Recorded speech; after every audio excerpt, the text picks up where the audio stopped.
miliony, všichni proti větru. Rozhodnutí 4 mocností v Mnichově vyvolalo vzrušenou odezvu v našem lidu.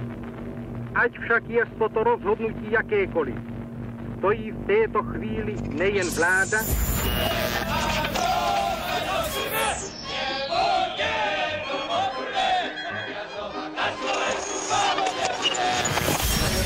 Ústredného národného výboru vyzýva všetky národné výbory, aby celou silou podporovali vlastiverné slovenské vojsko v boji proti nastupujúcemu vojsku nemeckému. Voláme českou policii, české četnictvo a vládní vojsko na pomoc českému rozhlasu. Voláme českou policii, české četnictvo a vládní vojsko na pomoc českému rozhlasu.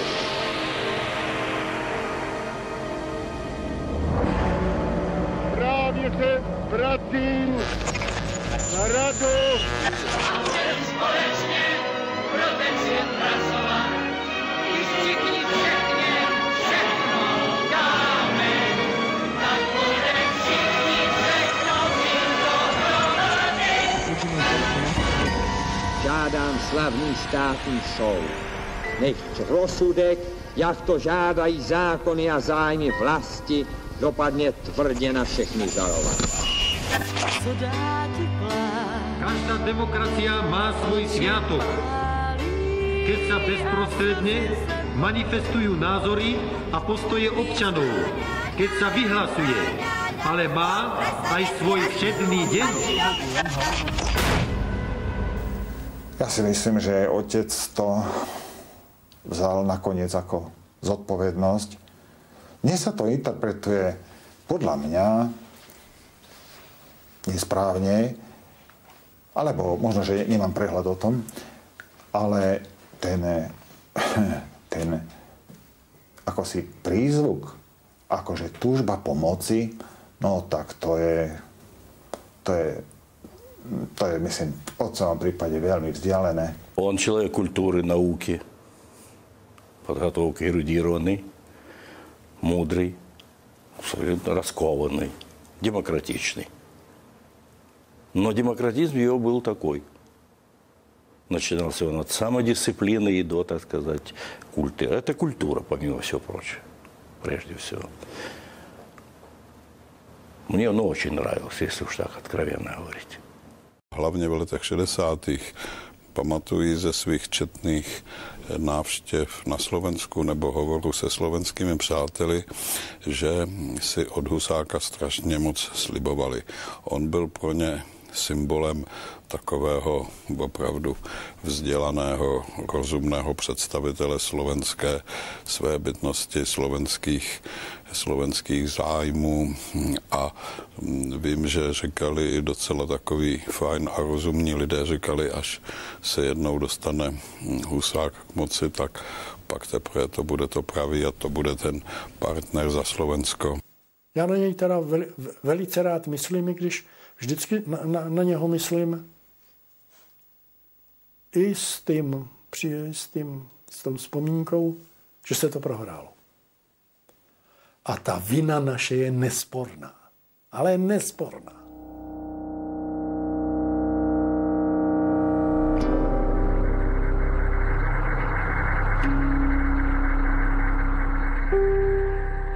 To skúsite fyzicky aj na... No, trošku sa rozbehneme a naznačíme, uvidíme, kde budeme cítiť nejakú istotu, tak sa aj možno aj v situácii budeme čvachtať.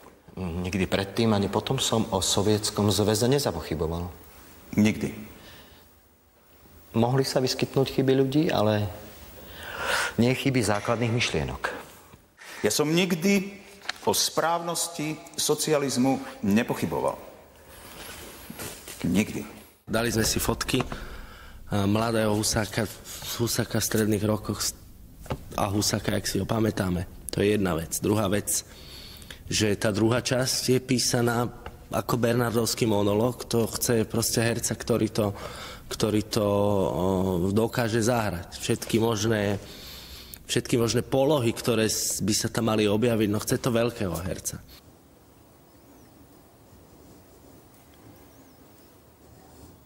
Je tragédia. Tragédia. Musí sa nájsť politické riešenie.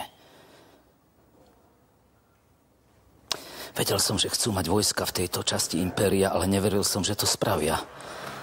Neveril. Majú tu atomové zbrane, dalo sa čakať, že tu budú chcieť aj svoje divízie. Veď Brežnev predsa povedal, že hranice Sovietskeho zväzu sú na Labe. Ale neveril som, že prídu. To som ho od začiatku videl ako trojitého, Otca, Syna, Ducha Svätého. To sa mi zdalo hneď dobre, pretože jednak je tam aj tá veková stratifikácia a potom aj, no ste právnik, komunista, potom je ten druhý, ktorý bol zatvorený ako väzeň a tretí je ten normalizačný Gustav Husák z ľadu. Nielen, že bol na kozí chlp od šibenice, ale neprestal napriek tomu, že mu vybili zuby, veriť v správnosť stalinského modelu socializmu, tak to mi príde absurdné. Vy máte na to krásne slovo zhúvieřilé. Tak to ma tak ako negatívne fascinuje, ako tá fascinácia toho králika pred kobrou. Tak by som vysvetlil tú moju fascináciu postavou doktora Husáka. Každý z vás má svoj vlastný príbeh. Z tých rokov niečo, na čo by najradšej už zabudol. Buď jeho rodičia trpeli za moje vlády, alebo sa mu dieťa nedostalo na školu. Na čo ďalej hovoriť? Ostatné je dejepis. Ale nemôžem za všetko. Aj keď za všetko nesiem zodpovednosť. Ja nevidím ani dnes vo svete lepšie základné myšlienky. Základné orientácie. A preto im zostávam verný. Ja som nezradil vo väzení. Prečo by som mal zradiť teraz?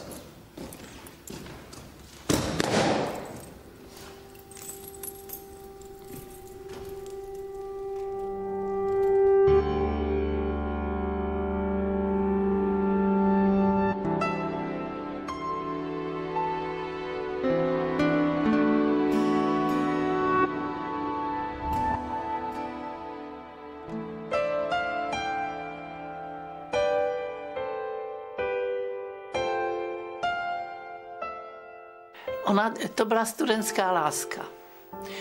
Oni se seznámili na fakultě, protože on byl právník, že ona taky studovala práva.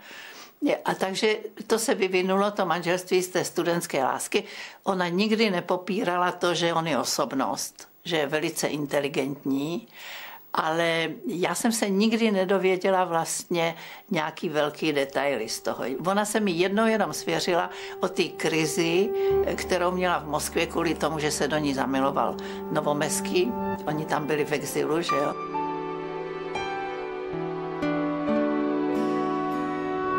Na fotografiách z tej doby on vyzerá ako veľmi príťažlivý mladý muž, taký až miestami by som povedala taký American boy.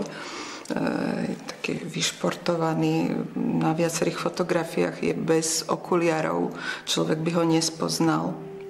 Ako taký americký filmový herec. On sa vyjadril onakde, že to bola jeho jediná skutočná láska. To přímo řekl? Áno, ja som to napísal aj do tej knižky, to odobril bez problémov, že to bola jeho jediná veľká láska. On bol chudobný chlapec z Dubravky, mal druhú matku, macochu akoby, a tak sa učil, že ho preferovali vyššie študovať. On si na svoje štúdia musel zarobiť. On sa mal skutočne takého biedného otca a tak ďalej. A on sa prepracovával sám i vo vzdelávaní, i v iných ohľadoch. Matka mi zomrela roku 1914, otec narukoval do svetovej vojny. Zostali sme 3 malé deti, siroty. Z vojny sa otec vrátil ťažko ranený, na 80% invalid. Po matke zdedil kúsok poľa. Kúsok dostal z pozemkovej reformy, trápil sa ako malý roľník. Oženil sa druhýkrát, prirástli deti. S kúskou poľa ani nie 3 hektárov živil 9-člennú rodinu, z toho 6 malých detí. Napísal takú spoveď, akoby spoveď generácie svojej, generácie mladých mužov roľníckeho pôvodu, ktorí išli študovať a postavili sa do opozície voči svojim otcom, ktorých na jednej strane aj si vážili, na druhej strane už jednoducho chceli svoj život zmeniť a nežiť v pokorení. A to bol článok Proti vetru, ktorý mal aj veľký ohlas. A Proti vetru to je vlastne citácia veľmi známeho vtedy pochodu Voskovca a Vericha. Když nás půjdou miliony, všichni proti větru.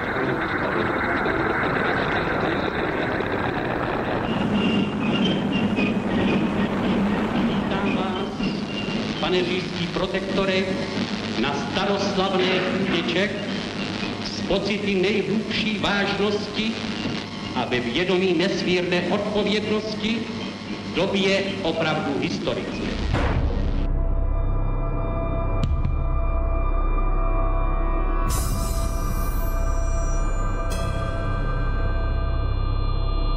Môj otec sa s Husákom občas komunikoval. Môj otec bol vtedy poslancom, Husák bol takým ako utajeným komunistom, o ktorom to každý vedel. Alebo ešte viacej než môj otec, povedzme, Laco Novomeský sa zase so Šaňom Machom. Áno, oni boli priatelia, takí bohémy. No a jeden bol opäť komunista, potom dokonca člen nejakého toho ústredného vedenia Komunistickej strany Slovenska, myslím Novomeský, a Šaňo Mach bol minister vnútra. Čiže boli takéto pomery. Ja som taký triedny boj, ako je v Bratislave, ešte nikdy nevidel, povedal Ehrenburg. Ráno si Mach s Novomeským nadajú v ľudáckej a komunistickej tlači, povedal Ehrenburg. A večer sa už objímajú pod viechou, povedal Ehrenburg.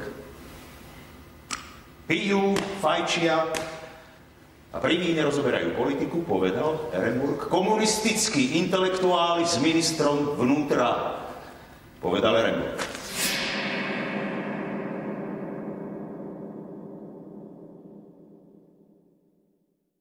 Husák bol zatknutý niekedy v 41. alebo 2. tak nejak. A vtedy Husáková manželka prišla za mojím otcom a žiadala ho o intervenciu v prospech Husáka. No a ako mi otec rozprával, áno, išiel za Šaňom Machom, a s ktorým sa poznal ešte teda z predvojnových čias. A hovoril mu, že to je vlastne kontraproduktívne, keď z Husáka robia mučeníka, takým spôsobom, že ho držia vo väzení, a teda, že by ho bolo treba prepustiť na slobodu. A naozaj Husák bol onedlho prepustený na slobodu. Takže v 41. mi minister Mach priložil nôž na krk a viete, čo mi povedal? Buď sa pôjdeš pozrieť do Katyne, čo tam tí tvoji bolševici napáchali, alebo pôjdeš späť do basy. Ja som nemal také šťastie ako Novomeský, ktorý mal bratranca na ústredí štátnej bezpečnosti a ten ho varoval. Lacko sa potom zdúchol do Tatier. Nás ostatných ľavičiarov navliekli do gardistických uniforiem a ako frontových dopisovateľov nás šikovali vlakom až na Ukrajinu. Tam, v Katyni sme videli tisíce mŕtvol, povraždení dôstojníci, genocída poľskej inteligencie.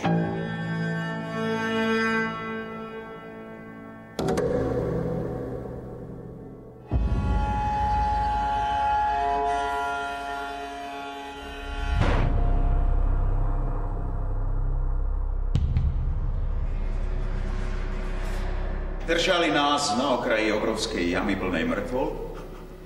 Dívajte sa, vidíte, tak toto spáchali tí vaši bolševici. Nakoniec nás tak aj odfotili. Sprostý policajný nátlak. Samozrejme, že som tomu nikdy neveril. Nikdy. Predtým ani potom. som o Sovietskom zväze nezapochyboval. Nikdy. Ten Husák mal vždycky takú snahu organizovať, viesť. Proste bol vodcovský typ, aby som to tak zjednodušene povedal. No, vytvorili sa podmienky, kde on sa mohol uplatniť. No. Aj za povstania, aj po vojne, aj vlastne aj v 60. rokoch.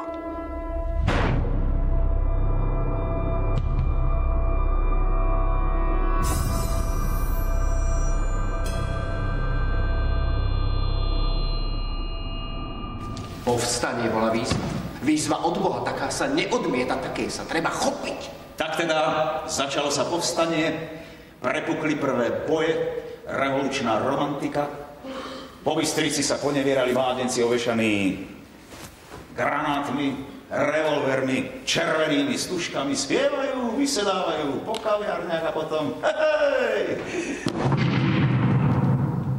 A potom traja povstalci svojvoľne zatkli 11 ľudí, medzi nimi aj nevinné ženy, obrali ich od cennosti, vyzliekli do naha, postrieľali na moste a mŕtvoly nahádzali do hrobu. Takýchto partizánsky súd odsúdil na smrť a takíto boli vždy verejne popravovaní. Inde sa zas raboval. Auta, tovar, šperky, nemocnice plné pohlavne chorých partizánok. Obyvatelia Turca žiadajú Nemcov, aby tam radšej prišli oni, pretože pod partizánmi sa to už nedá vydržať. No tak áno. Áno, vyskytli sa chyby. Vyskytli sa niekedy aj nejaké chyby, ale vždy to boli chyby ľudí, no nie základných myšlienok. Však i mladý historik viděl dvouměsíční, snad nejdelší povstání v celé Evropě, tak to byl prostě hrdinský čin a pro Slováky to byla prostě opravdu konflikt s tím vlastním a prvním státem, čili to člověk opravdu už mladý oceňoval tu odvahu, že se s tím tedy vlastně vyrovnali takhle. Takže ti hrdinové prostě, jich jsme si vážili, to musím prostě říct a pak to osobní setkání to jaksi potvrdilo. Skutočne komunistov bolo menej povstaní ako roľníckeho národa, lebo toto bol väčšinou agrárny vidiek. Takže i podľa profesorky Horanskej, komunistickej profesorky, ktorá napísala, že v povstaní bojovalo 74 000 ozbrojených ľudí v povstaní a z toho bolo 3 000 komunistov. Tak ten pomer si zoberte. A potom si robili zásluhy po februári, že komunisti robili povstanie. A koľko percent to bolo? Posledné týždne zapísali nové slová do našej histórie. Slová povstania, revolúcie, politického prevratu. Slovenský človek, ktorý bol vždy číslom v cudzích rozpočtoch, ukázal sa dosť odvážným k samostatnému vystúpeniu. Dosť schopným k vedeniu svojich vecí. Jar 1945. Vraciame sa z prvých povojnových rokovaní z Moskvy.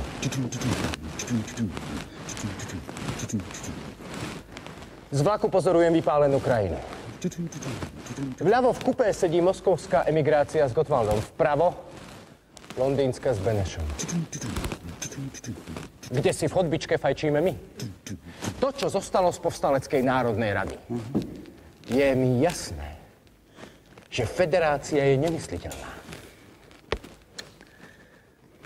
Mali sme sa pripojiť k Sovietskému zväzu, ako som navrhoval. Slovenská sovietská republika.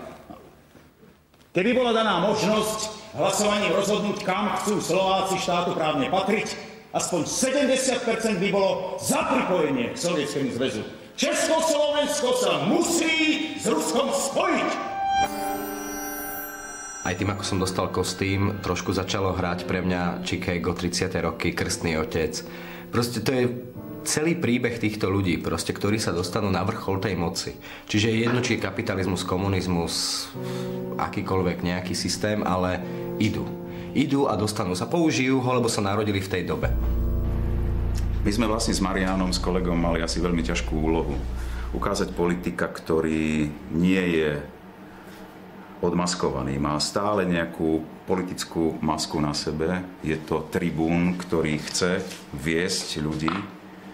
Má obrovskú ambíciu stáť v čele dejín a krútiť vlastne akože tie kolieska dejín.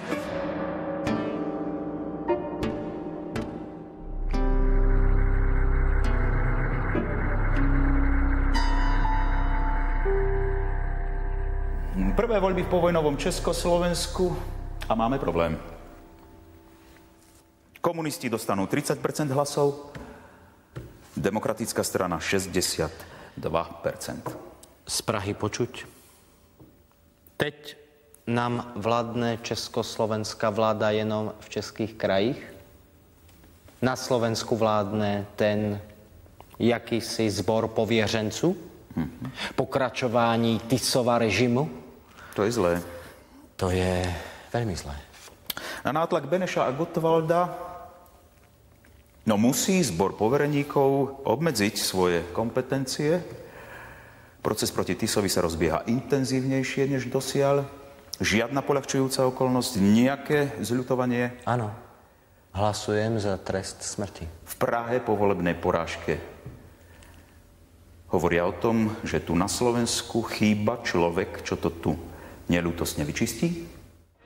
Predseda vlády Gottwald vyzval povereníkov, aby pracovali tak, aby si získali a zaslúžili dôveru ľudu. Predseda zboru povereníkov dr. Husák sľúbil, že sa povereníci vynasnažia riešiť všetky ťažkosti v prospech jednotného štátu Čechov a Slovákov. Aj my v najtesnejšom spojenectve, spolupráci a bratstve s českým národom budeme tu na Slovensku a v Československu dopredu kráčať a všetky elementy, ktoré sa do cesty postavia sa proti republike a budú rozmetané a rozbité. Komu táto dnešná výstra pracujúceho ľudu Bratislavy, našich robotníkov, úradníkov a všetkých zamestnancov nebude stačiť, pocíti opatrenia ďalšie.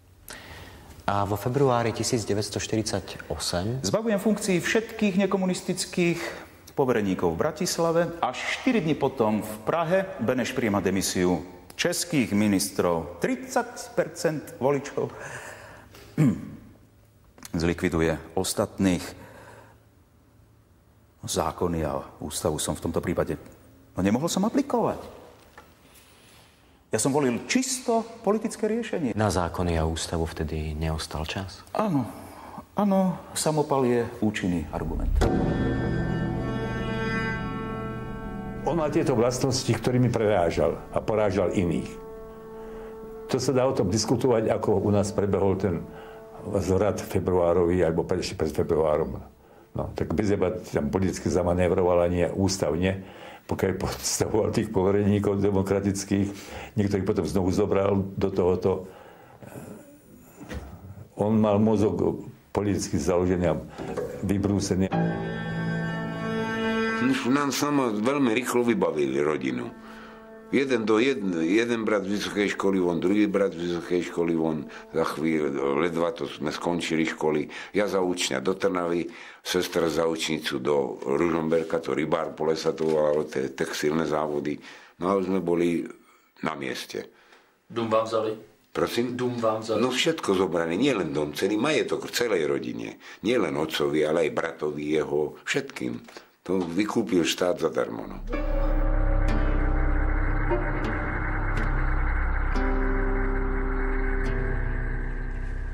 Ledva sme urobili poriadok doma. Zo všetkých strán sa začali vynárať zradcovia. V Maďarsku, v Albánsku, v Bulharsku, v Poľsku. A potom si Gottwald zavolal mňa a Novomeského. Boli sme hladní, tak nám pani Gottwaldová zohriala párky. A Gottwald nám dal čítať Stalinov list s kritikou Titovej Juhoslávie. Vypliešťali sme oči. Čo sa to robí, veď Juhoslávia bol náš spojenec a vzor. Gottwald bol ustatý a bledý, len povedal: podpíšte, že ste zobrali na vedomie. A potom všade sa rozbehli procesy. Bezpečnostné orgány od leta 1949 zbierali proti mne a vyrábali kompromitujúci materiál. Tieto vyfabrikované falošné svedectvá sa zbiehali v rukách Slánského, ktorý ich predkladal súdruhovi Gottwaldovi. Ako mi povedal v Ruzini raz Doubek pri vyšetrovaní: vy ste měl zderezervované místo ešte, když ste si myslel, že ste králem na Slovensku. To bolo niekedy v lete podvečer, po záhrade sa prechádza. On hovorí, že nechtěl by ho mít v zádech. Kdo? Gottwald hovorí. A otec mu hovorí: veď ty si silný v strane, otec mu hovorí. No bol predseda strany, predseda vlády. A on hovorí: no, ja vím proč, ale ja by ho nechtěl mít v zádech. Len toľko povedal Gottwald, Husáka jako. A otec mu hovorí, že Husák je voči tebe tak maličký.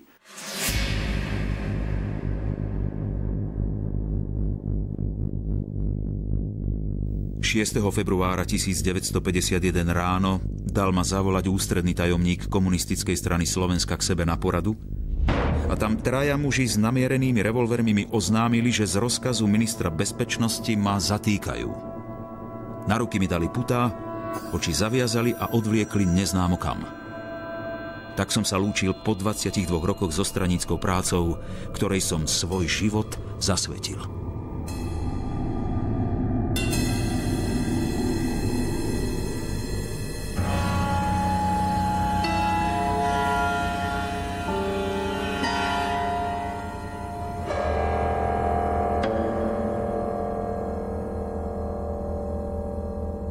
No ja si pamätám predovšetkým to, že jednoducho proste nás odviezli do Modry, do nejakej chaty v Harmonii.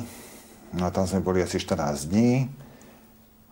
Mama nám kresila o 106 také predlohy, lebo tak však ja som bol prvák, bracho tie 2 roky menej. My sme vymalovávali a my vymalovávali. Mama hačkovala, štrikovala o 106. Trošku sme sa prechádzali po najbližšom okolí. To chlapci spomínali, že to tam bylo veľmi krásny, že tam byl potůček a hlídali tam nejaký 2 ujové. Potom sme sa vrátili a mama zrejme ešte, áno, ešte sa vrátila samozrejme do divadla. No a museli sme opustiť to bol úradný byt, kde sa bývalo. No, náhradné riešenie nebolo, tak sme sa presťahovali do rodiny môjho strýka, tam sme v jednej izbe žili asi, neviem, rok, viac, neviem to teraz presne. Zatriaclo to so mnou. Musím predísť tomu, že vôbec keď ich zaistili, to som strácal orientáciu a aj chuť do života. Radšej som sa utekal k iným veciam, ale to sa nedalo umlčať. Pretože hovorím si, takíto ľudia, že by mohli takto klamať a s takou presvedčivosťou súčasne hovoriť o tých myšlienkach, to sám sebe som zvádzal vnútorný zápas. Celé som musel hodiny stáť, nesmel som si sadnúť. Trockista, sionista! Trockista, sionista! Pri výsluchoch mi namáčali hlavu do vlastných hovien. Ty zradca, ty buržuj! Ty zradca, ty buržuj! Každých 10 minút v noci budíček a hlásenie, vyšetrovanec číslo to a to, stav 1 vyšetrovanec, všetko v poriadku. Ty dareba, ty lum! Ty dareba, ty lum! Všetko ich naučili sovietskí poradcovia, mali účinné metódy. Môj spoluväzeň Holdoš povedal: sedel som v Španielsku, väznili ma vo Francúzsku, ale ani nacisti v Buchenwalde takto nezneúcťovali ľudí. 3 dni a 3 noci neustále stáť na nohách, raz v mraze, raz v horúčave pod fantastickým nátlakom 3 sviežich ľudí pri minimálnej strave. Bez sekundy odpočinku mi tak vyčerpalo celý organizmus, že mi prestávali fungovať zmysly. Nohy som mal opuchnuté, omrznuté, srdce mi vynechávalo, mal som záchvaty mdloby. Vynechával mi zrak i sluch. Po prvý raz v živote som videl, ako vzorce na koberci ožili a fantasticky sa pohybovali. Červené myšky liezli po stenách. Jazykom som nevedel hýbať, sotva som vykoktal nejaké slovo. Prestával mi fungovať rozum, vôľa sa strácala. narastá jediná živočíšna túžba na chvíľu zavrieť oči, na chvíľu si ľahnúť. 3 týždne som strávil v tom zámku hrôzy. Chorého, ubitého, zomrzlinami ma previezli späť do Ruzine. Nohy opuchnuté a čierne od omrzlín, z tvári a rúk mi zliezala omrznutá koža. Dostával som srdečné záchvaty. Musel ma liečiť lekár. Začiatkom marca 1951 po prečítaní protokolu zo zámku ihneď som celú výpoveď odvolal ako vynútenú lož.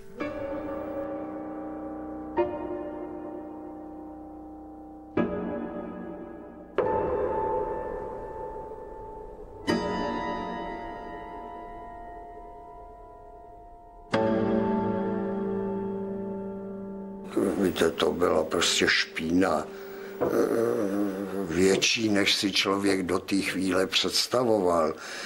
Ty konstrukce, ty přípravy byly primitivní, opravdu vylhaný, nepěkný. A teď v tom byly ještě osobní konflikty mezi tou grupou těch takzvaných pražských Slováků, Široký a tak dál, s Husákem a s tím vedením Slovenského národního povstání. Zbavený akejkoľvek možnosti zákonnej obrany a obhajoby, uprostred ubitých a zlomených spoluobžalovaných bránil som sa sám, ako som mohol, ako mi bolo dovolené, očakávajúc najťažší trest, šibenicu. Vtedy som už vedel o poprave Klementisa a iných z procesu Slánskeho. V tomto rozpoložení, očakávajúc blízku smrť, povedal som svoje záverečné slovo, ktorým som sa lúčil so životom. Zostávala mi iba hlboká viera v silu a čistotu komunistickej myšlienky, viera, že komunistické hnutie i toto obdobie prekoná, tieto tragické deformácie odhalí a potom i moje meno a moja česť budú očistené. Neskôr ostávajú spomienky na hodiny dejepisu, kedy sa práve takéto, k týmto témam bralo učivo a ja som mal úžasných učiteľov, fantastických, že keď prišla takto téma, o ktorej som vedel, že prichádza, tak vždy sa vymyslela nejaký dôvod, prečo mám ísť niečo vybaviť zo školy, ísť kúpiť nejaký rožok alebo nejakú drobnosť alebo nejaký takýto moment a medzi tým sa odprednášalo toto povinné učivo a myslím, že to bol ohromný takt zo strany učiteľov. Všetci vedeli, o čo ide. No. Roky väzenských prác. Robím prílise, vyrezávam otvory do 20-kilových železných platní, tony materiálu za šichtu. Zdvihneš, založíš do raznice nohou, stisneš pedál, stroj vyje, otriasa sa celým telom, kus za kusom. Magda stojí tam a ja nedokážem spustiť oči zo svojich detí. Pamätám sa pravdepodobne na prvú návštevu. Neviem presne, kedy sa udiala, ale určite to muselo byť až po procese. Bolo to, tak ako v niektorých aj amerických filmoch, že za sklom a cez sieťku rozhovor. Potom sa to neskôr trošku zmenilo, že sme sedeli vzájomne proti sebe pri stole. Pre mňa sú to také veľmi zmiešané pocity. No. Ďaleko dramatickejšie to bolo pre rodičov. Ešte bol samozrejme vymedzený ako okruh niečo, čo sa mohlo a čo sa nemohlo hovoriť. Väčšina väzňov, ktorí boli vtedy vo väzení, tak sa dostala do väzenia, tak povediac, za vlády Husáka, v dobe, keď Gustav Husák bol pri moci, koniec koncov bolo to po vojne v 40. rokoch. Za tie roky si už jednak títo väzni na väzenie trošku zvykli, naučili sa tie tvrdé metódy, ktoré vo väzení vládnu. Takže keď potom Gustav Husák prišiel do väzenia, tak sa mu pomstili jednoducho, a to takým spôsobom, že za tmy alebo zobrali ho do vreca a zbili ho. Dokonce vím od jeho spoluvězňů, že z něj měli trošku strach, nikoli jako z udavače, konfidenta nebo někoho, kdo bude zbytečně mluvit u výslechu, ale právě naopak jako z fanatického komunisty, který zřejmě bude jménem svého ideologického ideálu a konstruktu ochoten k lecčemus. U něho vstupují ty myšlenky, že je komunista. A ich spomínam. Keby som neveril, že socializmus je života schopný a že skutočne sa ponúka takáto budúcnosť tomuto národu, tak na čo som žil, na čo som sa aj tu dostal. Ale že o tom to nezapochyboval, hoci povedal, že padala na mňa aj depresia dokonca aj tak ďaleko, že v jednej fáze človek má niekedy slabé chvíľky, že už by som povedal, že tú hlavu by spali do tej mašiny nemohol strčiť a mám koniec so všetkým.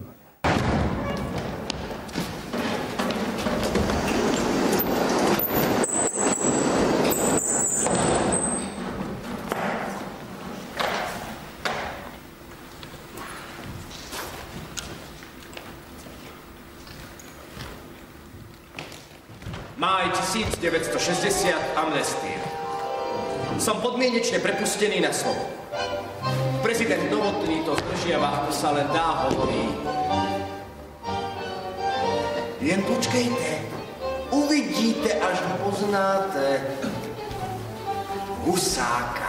No, byly generálky, což je vždycky jako příšeří, že jo, v sále. A seděli jsme v těch řadách za režijním pultem a Magda říkala, Gustík se vrátí. Mám hlášku. Ono sa to povrávalo, že má byť amnestia, že by sa otec mal vrátiť, ale mne to zase tak až veľa nehovorilo. Ja som si proste vymyslel, že keď nájdem jednohalierník po ceste zo školy, tak určite bude doma. No a našiel som ho a bol, no. No ale 9 let bylo 9 let, vrátil se. A tehdy stála otázka, snad tohle mohu říct, snad se neproviňuji proti nějaké etice. Zda žít v trojúhelníku nebo to rozpustit. Mám na mysli rozpustit to manželství. Trojúhelník Gusta nepřijal. Vzťah Magdy Lokvencovej s Tiborom Filčikom začal ešte koncom 40. rokov a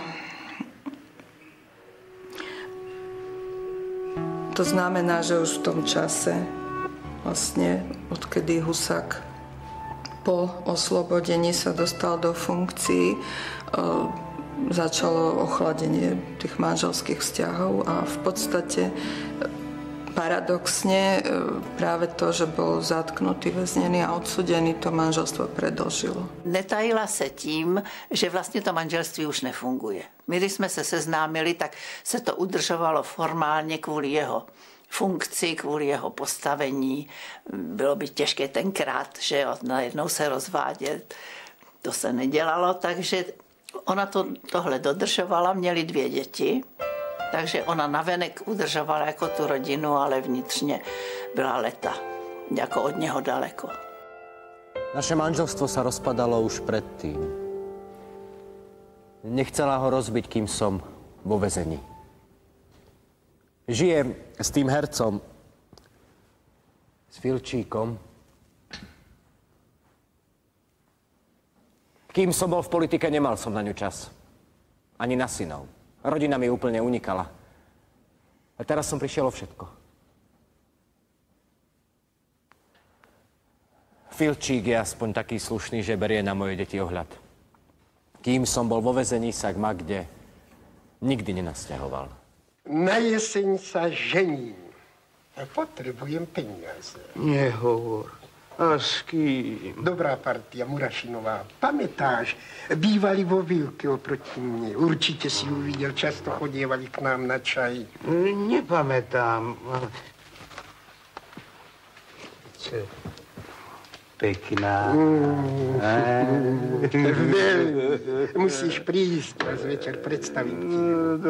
Dobre. Niekedy na budúci týždeň. Dobrá partia, vravíš.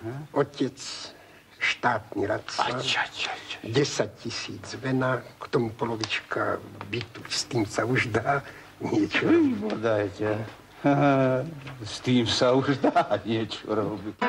Husák na Kličík, ja som ho nepočul ani raz, že by na ňu nadával. Hovorí, to je už dôsledok len tých pomerov, ktoré sa stali, ale ani takto to možno neformuloval, ale ja som to tak pochopil z jeho tohoto. Zachoval sa veľmi disciplinovane a vnútorne zrejme to nemohlo otriasať. Ale ľudsky sa zachoval, by som bol korektně. Nebyl pak trochu neklidný, když se Husák vrátil z vězení? Byl. Tam byl neklid na obou stranách. Neklid. No ale nebylo to tak, že by se řeklo, Ježišmarja, co budeme, to se tak nějak se čekalo, co se vyvine.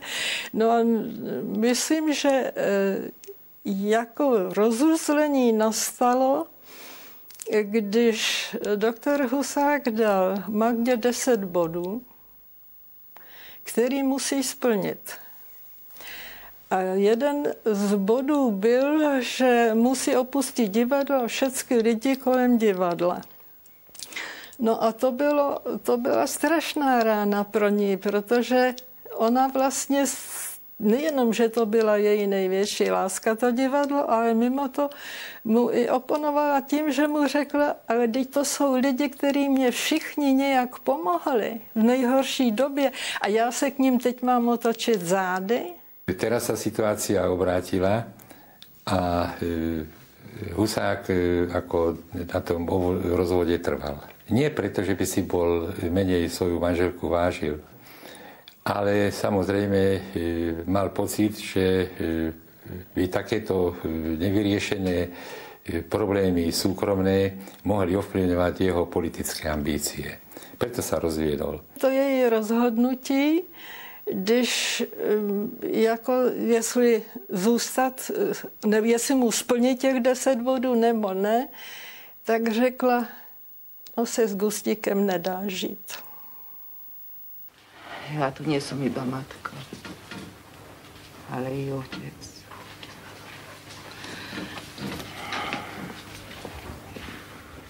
Prvé 2 roky som pracovala v továrni na pančuchy. Zatiaľ čo Miron Berger študoval právo. Keby som sa ja nestarala o rodinu, kto by sa staral? Môžeš rečniť od rána do večera. Taký je život. Nemá to zmysel. Ak ťa život urobil takouto, dočertaj s takým životom. Podľa teba som mala kapitulovať pred 20 rokmi.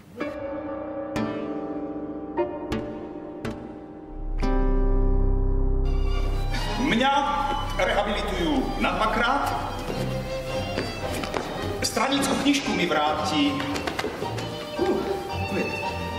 Stranickú knižku mi vrátí sám Александр Дубчик.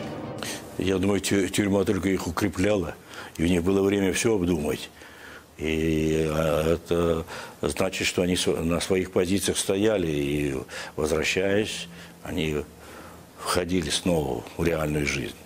Да нет, это нормальный процесс. Это нормальный процесс. Тут ничего такого нет. Ну и, наверное, люди возвращаются обогащенные этим опытом. Отсидеть, я бы думать, прийти. Наверное, значит, они были решимы, настроены исповедовать то, за что пострадали, и продвигать. Môžem dokonca pracovať v Slovenskej akadémii vied na Ústave štátu a práva. Dizertáciu obhájim knihou Svedectvo o slovenskom národnom povstaní. Som doktor Gustav Husák. Doktor, teraz už doktor Gustav Husák. Kandidát vied. Vtedy bol veľmi skromný náhodou. Ja som bol prvý, u ktorého sa zahlásil, že bude pracovať u nás. A vtedy povedal akorát, volám sa Gustav Husák a budem u vás pracovat. To byl jeho vstup. Jak na vás působil? Vy jste musel mít určitě nějakou představu o tom člověku. Viete, vtedy bol ešte, tie prvé momenty boli u neho také utomené. Až potom sa, jak si udomácnil, tak potom už bol taký pružnejší, by sa dalo povedať, a údernejší. Z toho rozhovoru prvního setkání jsem odcházel s dojmem velké silné osobnosti. Člověka, který myslí politicky a úplně jsem cítil, jako když má takový spár, kterým uchopí všechno. Dění, politické poměry, lidi, tak to do rukou. Udělal na mě velký dojem. Samozřejmě. Zároveň tehdy vznikly trochu první pochyby. Skoro ve stejné době vyšly jeho paměti o slovenském národním povstání. A ty byly tedy zkresleny víc, než se na paměti sluší. To je třeba taková věc. Oni uvažovali v létě 1944 o sovětském Slovensku. A možná, že tomu dávali přednost před Československem. O tom tam nebylo ani slova. Ilegálny ústredný výbor strany od roku 1943 pripravoval Slovenské národné povstanie jako veľkú ľudovú revolučnú vojnu proti fašizmu a proti jeho slovenským kolaborantom, za obnovenie Československa a za nové postavenie pracujúceho ľudu v ňom. Já jsem se tehdy strašlivě nazlobil. Někde bych to našel podtrhované, protože jsem si uvědomil, že Husákovi vůbec nejde opravdu o minulosti, ale že je to jenom politická kalkulace a že ho vedou tady především se řídí politickými hledisky to, jak interpretuje minulost. On přece musel vědět, jak mu řečeno jeho slovy, Sověti zbabrali povstání. Ale on všechno to, co ve skutečnosti byla vina Sovětů, jejich nerozhodnosti nebo jejich neochoty pustit se, dojednat se, dohodnout nějakou koordinovanou akci, jak to svedl na Beneše, na Londýn, na kliku, na Ingra, na Píku, generála Píku v Moskvě a tak dále, na Ferjenčíka. To bylo takové, já jsem řekl, já toho chlapa nechci vidět.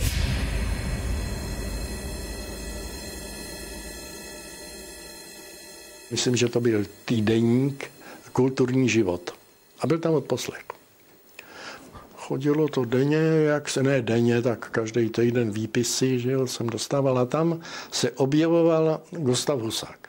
To byl můj, abych tak řekl, první neosobní styk s s Gustavem Husákem přes jeho vyjadřování se k politice a tak dále.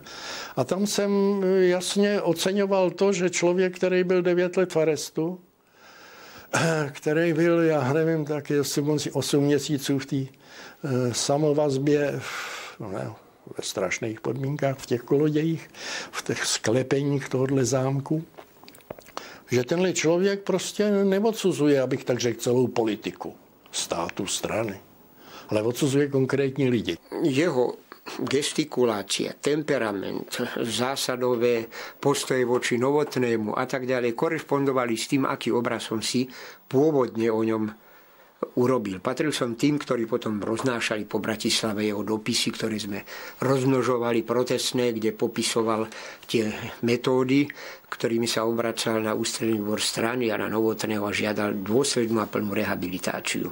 V tom čase dokonca vznikol taký názor medzi tými, ktorí ho počúvali, že vlastne ten Husák to je taký náš slovenský novodobý Jánošík. On si trochu moc o sebe aj myslel. To bola tiež jeho chyba. On bol viac jak štúr.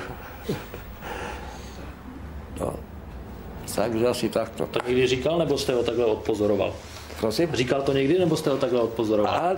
Raz som bol u takej debaty, kde to z neho vyliezlo, no ale tak možno, že to bol taký brept, ale ja si myslím, že to bolo v ňom proste, že on je To je najväčší Slovák a najlepší politik na zemeguli. Potom mi začali núkať miest.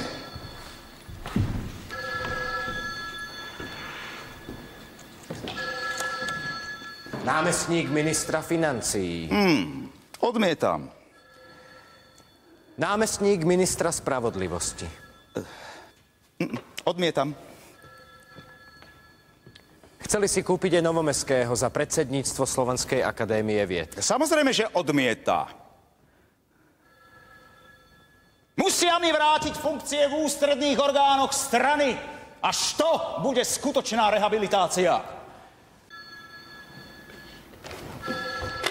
Doktor Husák, prosím. Prosím. Áno, rozumiem.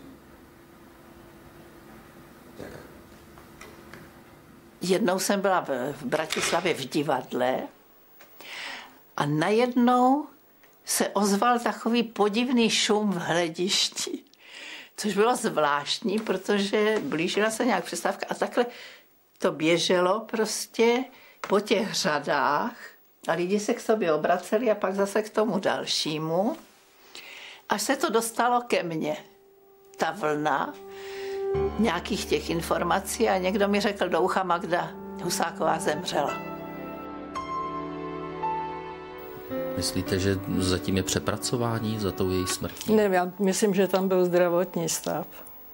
Bohužel, jako když se doktor Husák vrátil, tak okamžitě ho posílala na zdravotní prohlídku a to bylo velké překvapení. On se vrátil z toho kriminálu a byl naprosto zdravý. Naprosto zdravý, ale ona k tomu doktorovi nešla a bohužel tam byly závažný problémy. Ľudia si po pohrebe šepkali: Husák tú Lokvencovú nenávidí, až za hrob nikdy jej neodpustil. No tak toto nie je pravda. Toto skutočne nie je pravda. Magda bola moja veľká láska. Najväčšia v živote. Dokázala vychovať chlapcov aj v tých najhorších časoch. To, ako som sa dozvedel, tak prežíval veľmi hlboký žiaľ. No. Veľmi, až veľmi, veľmi hlboký žiaľ.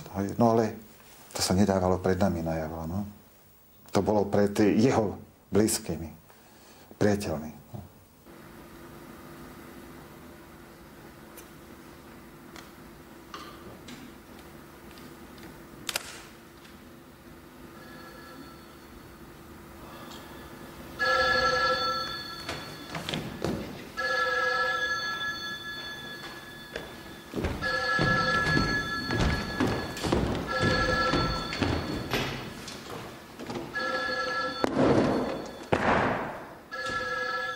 Rok 1968. Na prezidenta Novotného útočia zo všetkých strán. Ešte sa pokúša intervenovať u Brežneva, ale Leonid Ilič len pokrčí plecami a povie: je to vaše dielo. Dal nám voľné ruky. Celá krajina to využila. Novotný abdikuje a prezidentom sa stáva Ludvík Svoboda. Prosím? Premiér Černík mi ponúka podpredsedu vlády. Prídem. Stretnutie sa o hodinu odkladá. Samozrejme. Behám zlostne hore-dole po malej strane a mám 100 chutí vrátiť sa späť do Bratislavy. Ale nevrátil som sa. Podpredseda vlády. Podpredseda vlády? Podpredseda vlády, to sa predsa neodmieta. Je šanca dokončiť, šanca konečne zrovnoprávniť Slovákov s Čechmi. Mám na starosti prípravu zákona o Československej federácii. Neúnavne kritizujem súdruha Novotného. Tú politickú mŕtvolu. ďalšia otázka. Platí ešte ústava? Jestli ano, jak je možné, že mohou být hanobení portréty prezidenta republiky, který je přece ešte hlavou státu? Ústava, priatelia, platí. A je tiež pravda, že portréty prezidenta sú hanobené. Myslím si, že je to paradox medzi ústavou a medzi skutkovým stavom. Ale základ tohoto paradoxu je v tej situácii, že na čele štátu zostáva ešte človek, ktorého si väčšina obyvateľstva už ďalej nepraje.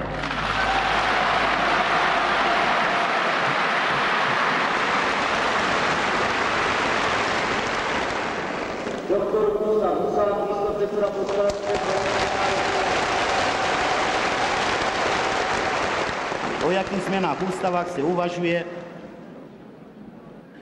anebo jaké byly navrženy. Zda bude uzákonen zákaz cenzúry. Myslím si, že keď sa bude robiť nová ústava, že v podstate všetky jej základné časti budú prepracovávané a že z tej starej tam toho asi tak moc nezostane. To je môj súkromný názor. Áno, na jare roku 1968 sme my tí praví muži, čo dáme túto krajinu znova do poriadku.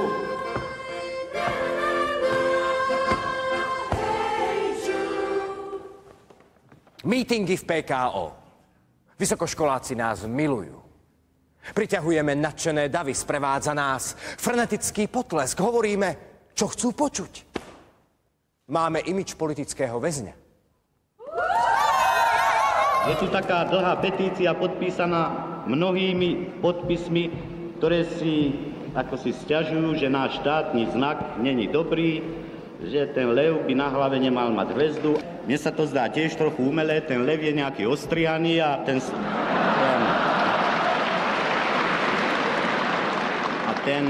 tá slovenská časť vyzerá tak troška ako taká zbojnícka pečenia pod horami, keď sa tam robí. On se vyjadřoval dost stroze, já bych řekl jako advokát i perfektně formuloval věci, dokázal i strhnout a ve veřejných projevech vůbec, on byl ohnivým řečníkem, neboli Husák v tomto smyslu.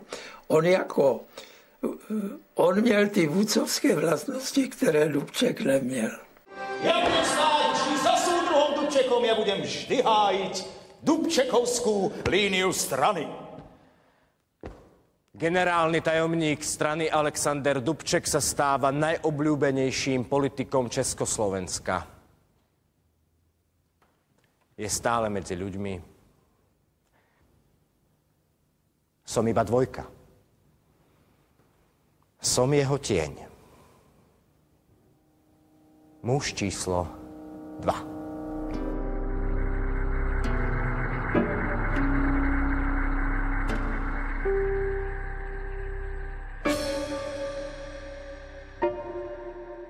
Já to vidím tak, že Gustav Husák daleko dříve než Alexander Dubček mluví o demokratizaci, mluví o řešení národnostní otázky, o potřebě řešení, mluví o pochopitelně revizi procesu. Tak to je základ, abych tak řekl, Dubčekovského programu. Takže jestli se dneska mluví, Husák převzal Dubčekův program, tak to není pravda. Poněvadž prvně začal o těchto otázkách mluvit Husák. Máš obavu z toho, že zde, že to vybočí někam v Praze? Dneska? Ne dneska, tak vůbec v Praze. Ne. Ne? Já myslím, že už celkem je to tak velice podchycené. Takyž kam myslíš vybočí? No, kam nechceme. No. Kam nechceme.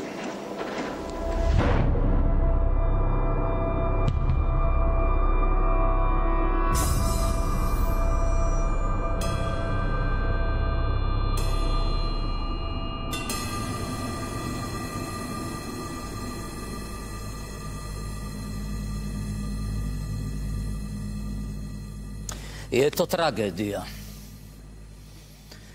Tragédia. Musí sa nájsť nejaké politické riešenie. Vedel som, že chcú mať vojska aj v tejto časti impéria, ale neveril som, že to spravia. Neveril. Majú tu atómové zbrane, dalo sa čakať, že tu budú chcieť aj svoje divízie. Veď Brežnev predsa povedal, hranice Sovietskeho zväzu sú na Labe, ale neveril som, že prídu.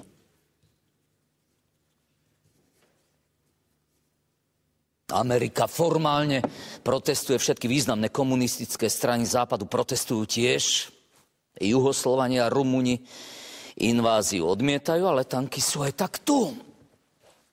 500 000 ozbrojených chlapcov, ktorí nechápu, čo tu robia.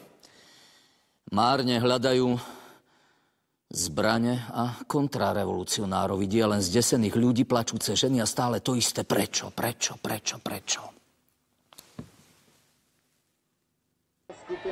Budova rozhlasu je památné místo. Tady se sváděly boje v květnu 1945.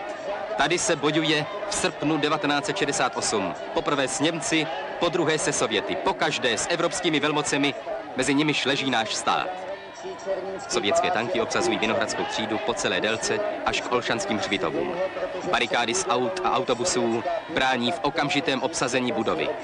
Zde dochází také k dalším vzrušeným rozhovorům se sovětskými vojáky, z nichž někteří už pomalu začínají chápat, že není nejmenšího důvodu k této násilné okupaci. Armáda je však drill, vše funguje na rozkaz. Sovětští velitelé nařizují obsadit budovu rozhlasu. Schyluje se ke krveprolití. Mladí lidé si sedají pod pásy tanků. Objevují se první plameny, i když zatím jde jen o hořící kaluže nafty. První den okupace začíná dramaticky. Keď sovětské vojska v 68. vstupovali do Bratislavy, tiahli po Pražskej ulici, teda z kopca dole a ja som sa tam s kamarádom vyskytol o 6. hodine ráno, keď sme proste zistili, že Sovieti nás idú okupovať. A tam na rohu je práve, za rohom je teda bola budova ústredného výboru KSS, Komunistickej strany Slovenska. A odtiaľ prišiel Husák ráno, poznali sme sa už, tak sa prišiel k nám rozhorčený z toho, že na UV je hystéria a že tam sú neschopní niečo konať. A vtedy povedal tú pamätnú vetu. Ja tento národ zachránim, aj keby mi mali všetci napľúvať do očí. Hrdinu Sovětského svazu Ludvíka Svobodu ponechali okupační jednotky relativně na svobodě. Může používat svých 4 místností.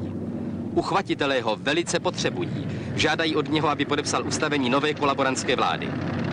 Poslední záběry z Račanského náměstí, pak už tam Čech nesměl vstoupit. Vysvitne, že na čelo strany sa mal postaviť Biľak a mala vzniknúť robotnícko-rolnícka vláda a revolučný tribunál nás mal súdiť, nás, mužov. Jari 1968. Tak ale nešlo to tak, ako si predstavovali. V Prahe to odmietol Štrougal, Mlynář tiež. Aj ostatní sa pridali. Nakoniec sa postavil prezident Svoboda. Uvědomte si, hovoril, že kdybychom něco takového udělali, národ by po nás musel plývat, musel by do nás kopat. Prezident se naštval a povídal, na co mě to tady nutíte, že jo, a tak dále. Já jsem viděl hory krve a tak dále a poslal je domů. To bylo během 10 minut, to bylo vyřízené, to nebyla žádná tohleto. No a kluci odešli. No. Tak to byla hvězdná hodina Ludvíka Svobodu. Volám tedy Husáka do Bratislavy a povídám, Gusto, prosím tě, prezident jede zítra do Moskvy ráno. A Husák tehdy musel jsem ho sehnat, byl na UVKSS. A vláda tě pověřuje, aby si tam zastupoval vládu do toho a tak dále. Husák povídal, no dobře, a prosím tě, myslíš si, že to mám a nemám a tohle. Já povídám, no tak vláda tady přijímá ty rezoluce proti okupaci a tak dále, no tak to nebudeš mít lehký, no ale ne, dobře, já tam jedu.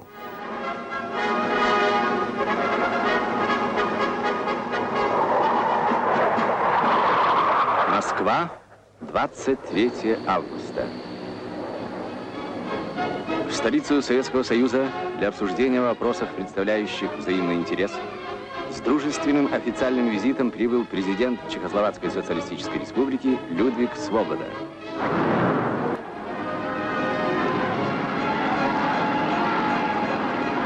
Toto se odehrávalo v Moskvě v pátek 23. srpna 1968. Celá trasa z letiště až ke Kremlu byla lemována lidmi a hesly o přátelství. A Husák tam vystoupil. A vystoupil radikálně proti okupaci. Jednanie v Moskve. Sedíme oproti, ticho. Hovorím, súdruh Brežnev, Leonid Ilič.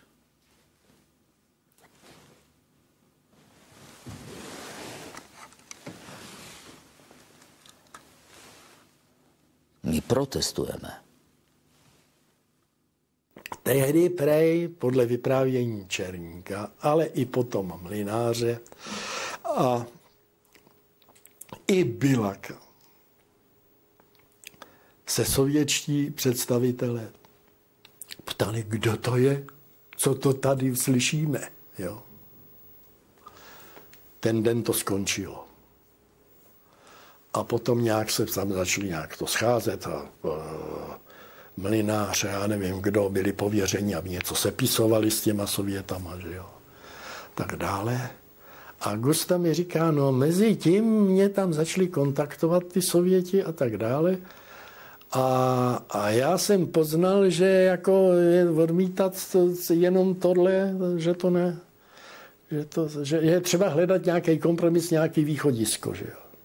Tak se potom postavil na tu pozici, že se třeba na něčem dohodnout a tak dále. A abych tak řekl, změnil stanovisko. O jednáních, na něž byli později přivezeni také Dubček, Černík a Smrkovský, bylo vydáno komuniké končící slovy. Rozhovory probíhaly v ovzduší otevřenosti, soudružství a přátelství. Ja si myslím, že tu v tomto období aj v ďalšom potom začínajú trošku pôsobiť aj tie psychologické momenty.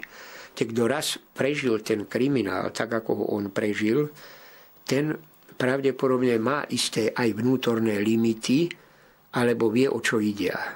Potom sa snaží hľadať východisko, ktoré by ako nenavrátilo toto obdobie späť. Tak sa začal dočasný pobyt sovietských vojsk na našom území.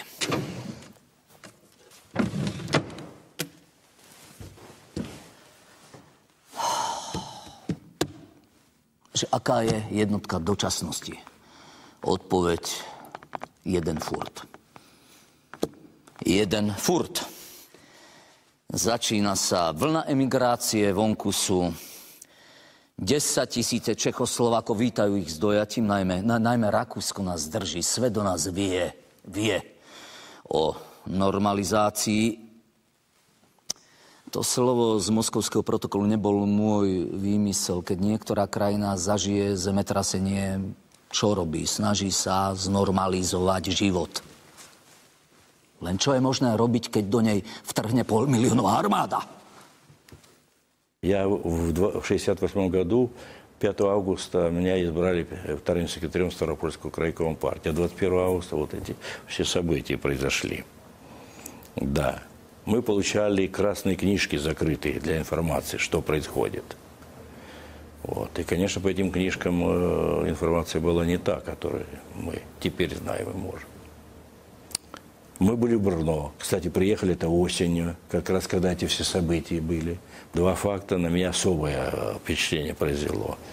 Кто-то вывесил только что свежие портреты Ленина на этом. И уже часть из них кто-то проходил и рвал их, так сказать. Вот. Идем мы по заводу, хотим затеять разговор, понятно, мы же люди партийные, так сказать, и контакт какой-то. Демонстративно к нам поворачиваются спиной и никак не хотят разбеседовать. Вот тогда я понял, что да, впервые мысль заработала остро очень, что, в общем, обидели братскую страну. Действительно братскую, еврейский народ. И вот после этого мысль моя начала работать.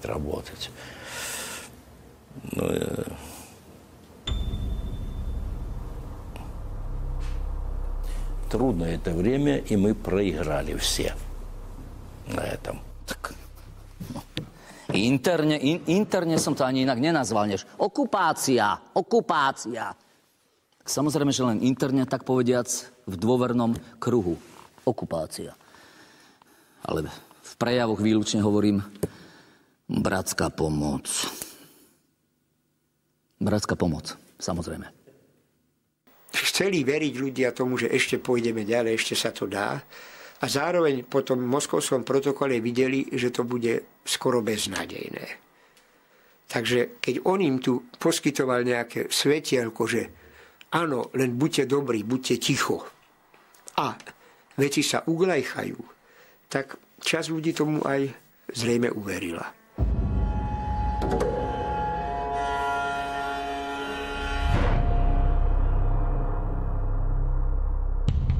Ale my sme snáď nejaká strana, ktorá prešla už voľakými skúsenosťami, ktorá snáď nechce len vtedy, keď sa medlíže, politicky pracovať. A prešli sme obdobia, pravda, poznáte ich, nebudem tu na históriu opakovať, kedy sa veľmi ťažko pracovalo a kedy vydržali tí statoční.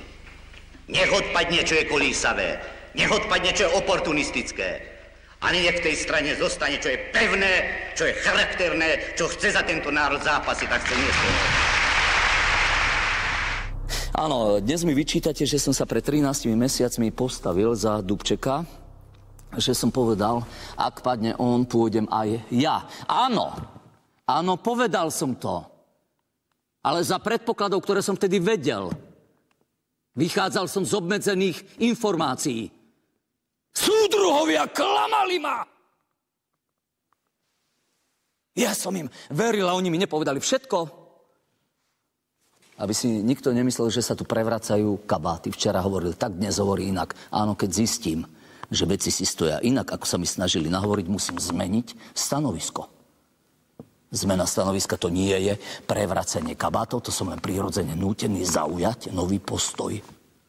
Je to celkom prirodzené, nové fakty, nový postoj.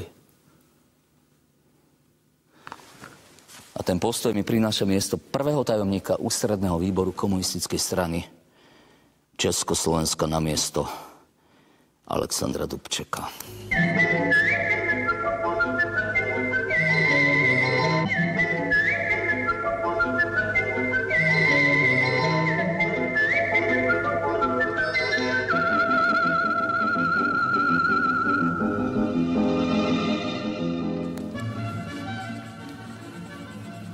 Láco Novomeský plače za Dubčekom.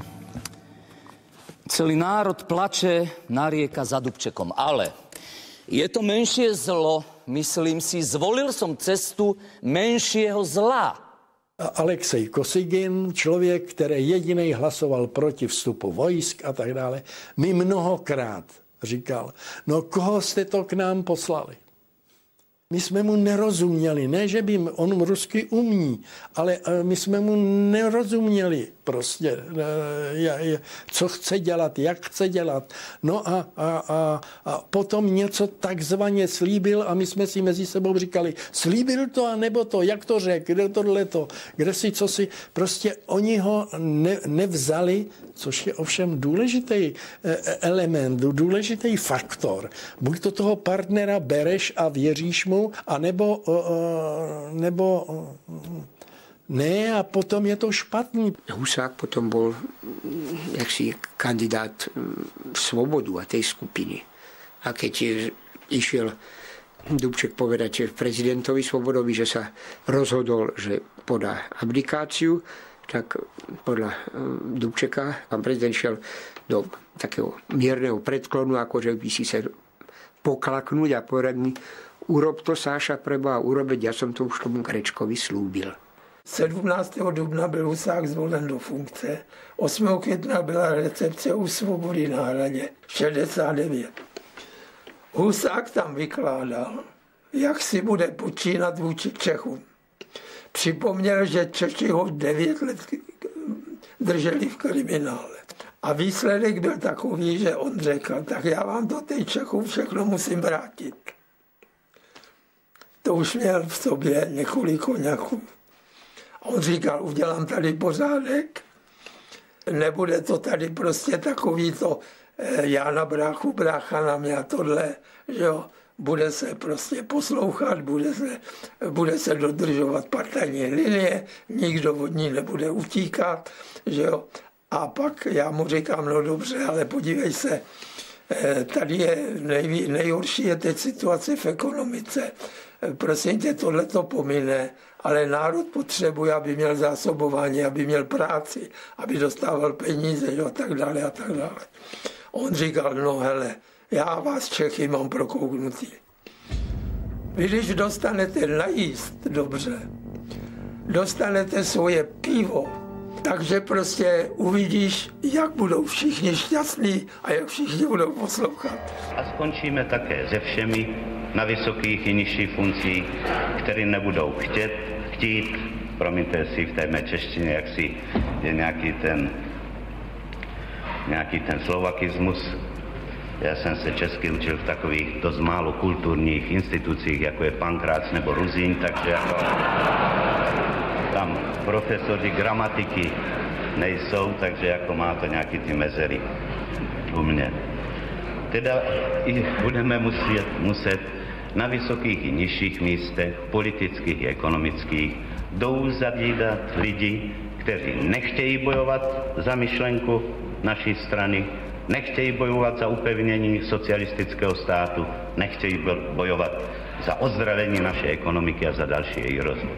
Chceš stát bokem, chceš mít čisté ruce, klidně, ale dolů. Ne na vysokých postech.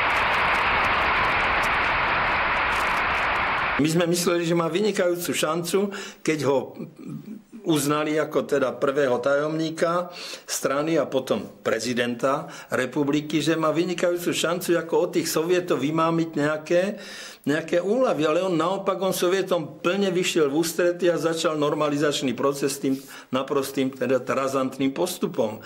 On urobil nadprácu pre Brežneva, on urobil viac, než Brežnev od neho chcel.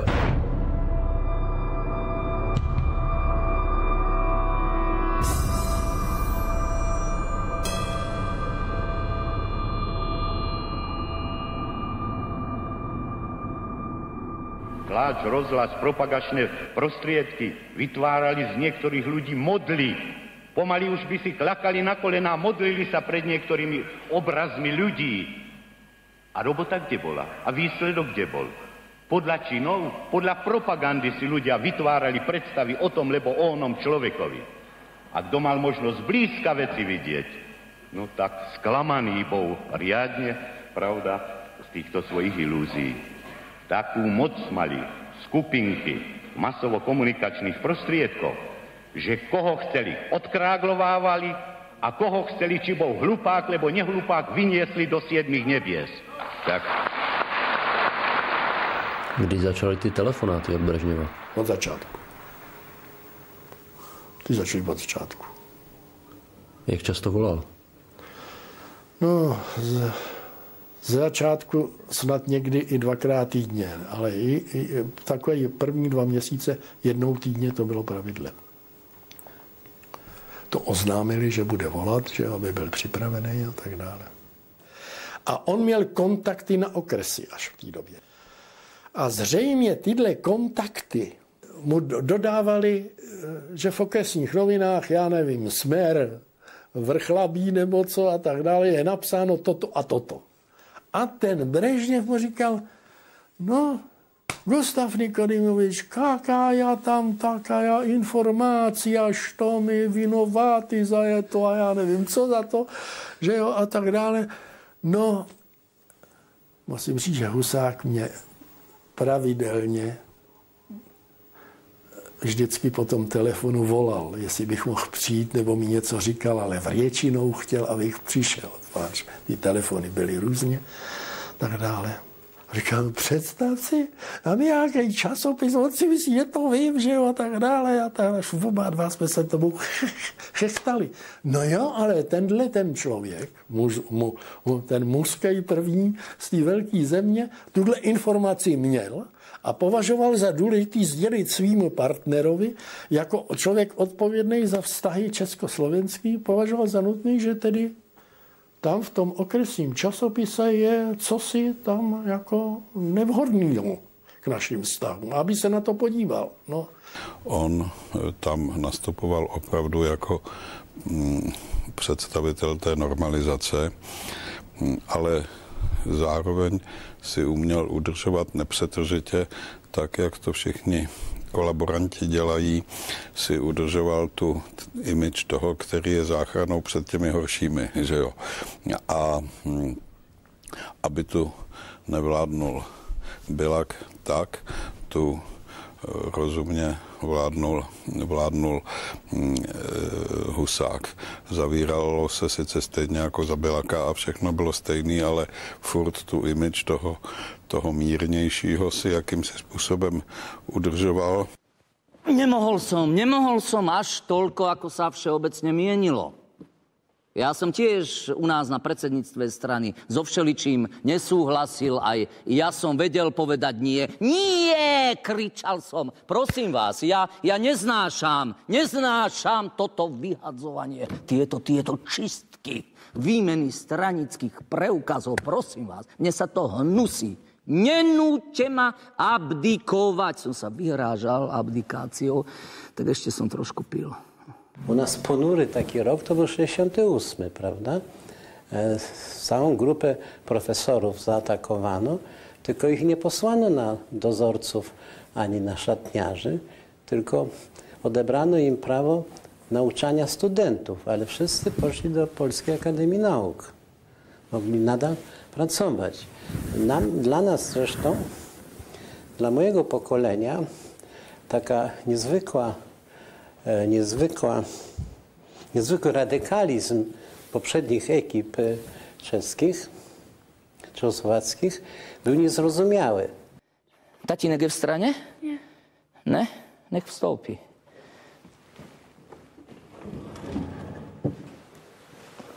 A už zrazu nejakí priatelia naširoko, naďaleko.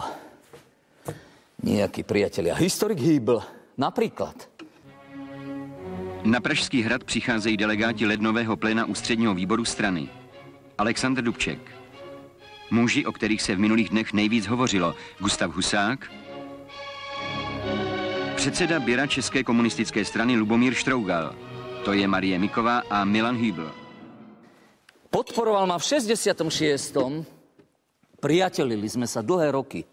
Potom s mojím vedomím je vylúčený zo strany, zbavený funkcií a väznený pre rozvracanie republiky na 6,5 roka. Napísal som mu do listu, vybrali ste si vy. To byla trošku taková smutná historie, protože oni byli si blízký, velmi si byli blízký. Hýbl se velmi angažoval v 60. letech pro rehabilitaci. Angažoval se velice právě v té slovenské otázce. Husák ho využil toho Hýbla, pokiaľ mu bol výhodný, alebo pokiaľ pracoval v jeho prospech, ale ako náhle sa ozval potom v 68. nejakým spôsobom a dostal sa do trablov, tak ho zavrhol, nepoznal ho. A nikdy neprejavil nejaký osobný záujem o proste Hýbla kriminálnika, teda toho človeka, ktorý sedí za jeho vlády v kriminále.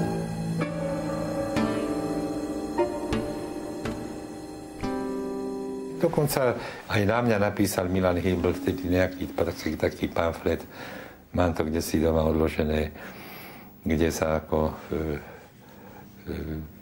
im vytýkal, že ako ďalej fungujem s Husákom, že či si neuvedomím, o čo ide. A proste bol taký veľmi zatrpklý Milan. Nevedel sa tak nejakým spôsobom odosobniť. No ale ja sa mu nečudujem, však to nebola sranda, pravda. 6,5 roku. 6,5 roka sedieť to a za nič.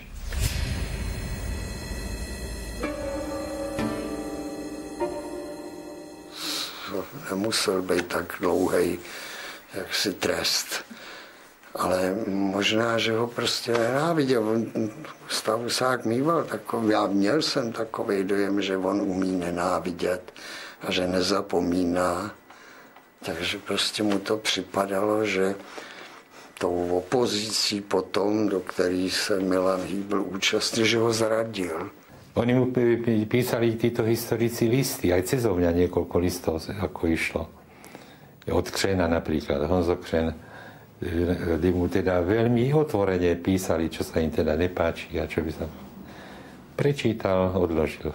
Ať milosti nečekají a neprosí, tak, jak je to v té Bibli psáno, kdo mečem zachází, mečem také schází. A my se tomu takto.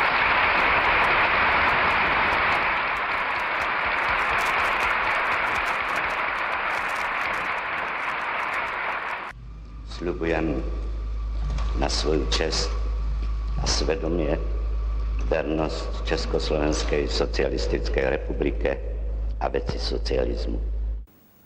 No je třeba začít s tím zásadním stanoviskem. Byla to chyba. Hrubá chyba. Chyba naše. Chyba moje. A bude to poprvé, kdy na Pražském hradě jako prezident naší republiky stane příslušník bratrského slovenského národa. Svůj návrh předkládá tedy Ústřední výbor komunistické strany a Ústřední výbor Národní fronty s přesvědčením, že kandidatura soudruha Gustáva Husáka do funkce hlavy státu plně odpovídá podmínkám a potřebám dané etapy vývoje naší společnosti. Tam tehdy převažovalo, že to bude jenom chvilku. Zůstane prezidentem a bude někdo jiný. To se nestalo. Zároveň som aj prvý tajomník ústredného výboru komunistickej strany Československa. Z väzňa prezidentov sa stávam prezidentom väzňov. Když vyjíždíme do kolejí, do zámku, já to tam dobře znám, už z minulosti, a on mě nevedl k hlavnímu vchodu. Vedl mě takhle doprava a já jsem si říkal, aha, to je špatný. A vedl mě do sklepa. Oba dva jsme mlčeli, já věděl už, o co jde. Prošli jsme tím dlouhým sklepením, který ještě tehdy všechno už nahoře bylo rekonstruovaný, protože zámek byl ve špatném stavu kdysi. Tak dole to ještě nebylo, bylo až takový špinavý a všecko neuklizený. Dovedl do rohu a povídal Luboši, tak tady byla taková dřevěná komůrka a tady jsem těch 9 měsíců byl v samovazbě a rozplakal se. A povídá, já jsem chtěl, abys to viděl. Víckrát sem nikdy nepůjdu. Zásadne sa vyhýbal takému hodnoteniu, kde by ten Gottwald vystupoval ako taká rozhodujúca postava v týchto procesoch, aj v tom procese proti Slanskému a spol. On zrejme sa bál, že by z dejín politických, moderných politických dejín vlastne od 29. až do 53. vypadla tá vedúca osobnosť.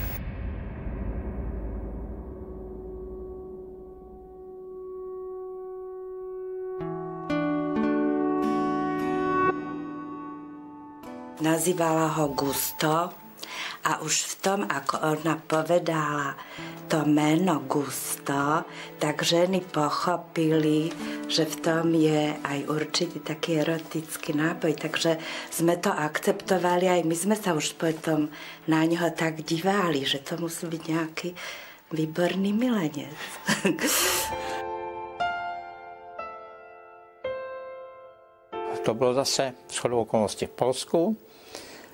Tam jsme byli jenom na krátké návštěvě na polské straně Vysokých Tater a tam bylo nějaké jednání s Polákama v tom jejich rekreačním zařízení a pak byla pauza a jdu zpátky a akorát jsem došel prezidenta s manželkou, jak se vrací z procházky taky. A ona mi říká, buďte tak hodnej, udělejte nám takhle tady s těma Tatrama fotografii s tátou. Vždyť my vlastně nemáme ani svadební fotografii. Aj keď to znie neuveriteľne, aj ja mám súkromný život. Ja, váš generálny tajomník strany, už dlhšie žijem s jednou ženou Vierou Millerovou. Ja som jej hovoril, teta Viera, tak ona sa starala o svoju mamku v Bratislave a mala veľmi rada svoju prácu. redaktorky znamenala pre neho životného partnera, veľmi blízkeho človeka, niekoho, komu mohol dôverovať. Každý večer jej telefonujem. A keď ma navštíví v Kolodejskom zámku, správca nechápe, prečo tak dlho kráčame vedľa seba a nepovieme si ani slova. Inteligentná žena vie, kedy má mlčať. Tak okolo mňa sa vždy pohybovali iba inteligentné ženy. Magda.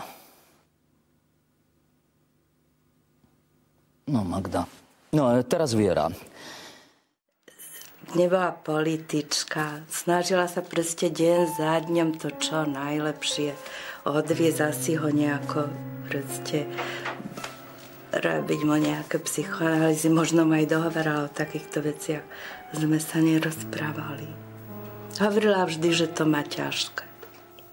Jakou ona aktivní roli hrála v tom přesvědčování, že to vylučování, že ten masakr v té straně je nesprávný, jak přede mnou mu to říkal. A zase tohleto, a zase s tím nic neudělali a tak dále. Čili ona hrála pozitivní úlohu, velice pozitivní a podle mého názoru měla i určitou váhu u něj. Já to viděl potom, že ty názory se obrážejí v jeho týdenní činnosti. Naše přítelkyně se pravidelně s paní Millerovou scházejí a dokonce v tom 76. po nich vzkazovala, že by bylo dobře, kdyby ti hoši, což jsem byl míněn já, Václav Kura a několik těch historiků, kteří se v té slovenské věci a povstání angažovali, že prostě co se stalo je špatný, je to nespravedlivý, oni, že to těžce nesou, že jsou opuštění a že bychom se měli vrátit. Vzkaz zněl: cítíme se osamocení a mrzí nás to. A není to v pořádku, je to strašná škoda. Reprodukuju to docela přesně. Tak pro mě i pro Václava Kurala bylo naprosto jednoduché, buď se prostě vrátí všichni, a aby se vrátilo několik, tak to tedy ne. Už jsme si zvykli na ty vodní zdroje a na tu práci. A takže jsme to prostě odmítli, zdvořile jsme to ocenili a musím říct, že skutečně jsme to oceňovali, protože to z toho člověk cítil ten lidský moment té Věry Millerový. Nežili sme dlho ako manželia.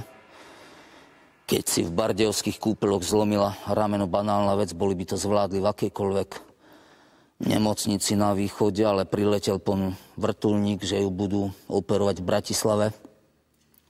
Všade bola veľká hmla.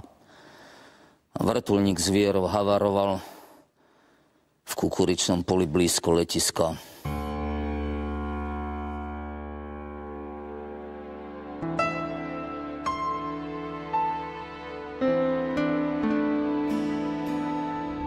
Obzina oznámil, že vrtuľník, že tam spadnul, že u toho je a že jsou všichni pryč. A že to ještě hořelo a že to uhasili a že ona byla v kabině. Že je už jedna jaksi v sanitce a takhle. Husák už byl doma, mezitím odjel do domku. Tam jsme mu to první řekli. Gusta to vyslech v klidu, trošku takhle nějak zavzlikal, nic neřekl. A odešel od nás. Já jsem ještě popošel pár kroků z té místnosti do té chodby před těma schodama, než on začal vystupovat do toho prvního patra. Povídám, Gusto, nepotřebuješ něco? A to, ne, já bych ji chtěl vidět. Prosím tě, zařiď to. Tak jeho se strašně to dotklo. A to bylo potom vidět, když se poprvé on po té tragédii objevil před kamerama, před fotoaparátama, tak vypadal šíleně. On byl smrtelně bledej, vyzáblej, vyhublej a Trvalo to dobrý 2-3 měsíce, než se z toho jakž tak skopil. O rok som dostal prvú mŕtvicu. Verejnosť sa na môj príkaz nič nedozvedela. Vlajka bola na stožiari. Na hrade sa svieti, Husák pracuje. O druhej príhode som vôbec nevedel a nikto nás o tom neupozornil, neupovedomil. No a o tretej som sa dozvedel. Udialo sa neuveriteľne nepríjemne pre mňa, pretože ja som bol u neho na návšteve, ale ja som musel ráno odísť dosť skoro a jednoducho po obede som už mal lietadlo späť do Bratislavy a takže som sa ráno s ním nerozlúčil. To už bol taký zvyk, že sa nebudeme rušiť. No a ono sa to stalo nejak v noci a nad ránom, že odpadol a ostalo v tom zimnom mesiaci otvorené tie dvere a teda okrem tej samotnej príhody ešte teda došlo k nejakému silnému nachladnutiu, podchladnutiu, alebo už kam, neviem, ako sa to presne rozvinulo. Jak trávil čas, když byl sám? Víte to? Chodil na procházky? Vysloveně sám. Vysloveně sám a šéf jeho ochránky a tak dále mu ráno nějak připravil nějaký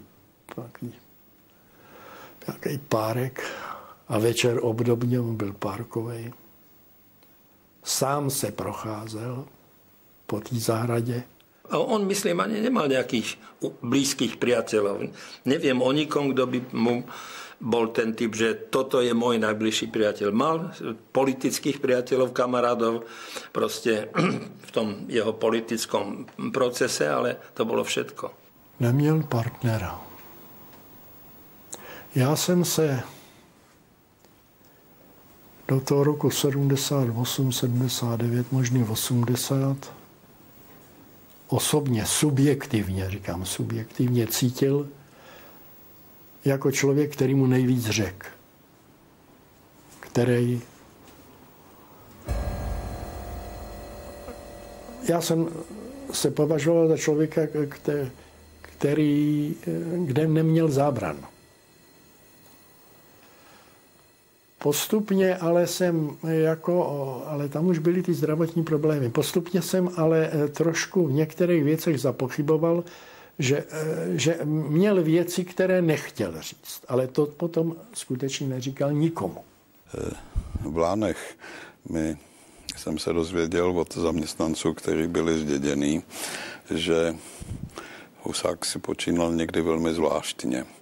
On v létě musel na tu oficiální krátkou dovolenou někam na Krym, kde se potkali s Brežněvem, Živkovem a dalšími.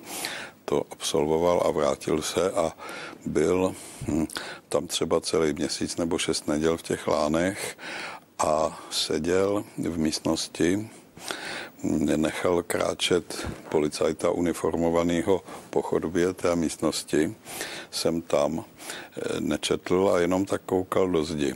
A tohle, a nosili mu potravu tam. A tohle, když mi říkali ty zaměstnanci, tak jsem najednou pochopil, že on si simuluje situaci ve vězeňské cele. Že jo? On si z toho udělal takovou dočasnou komfortnější vazbu z toho pobytu v těch Lánech. Což říkám, protože asi nějakým způsobem ho to vězení muselo poznamenat.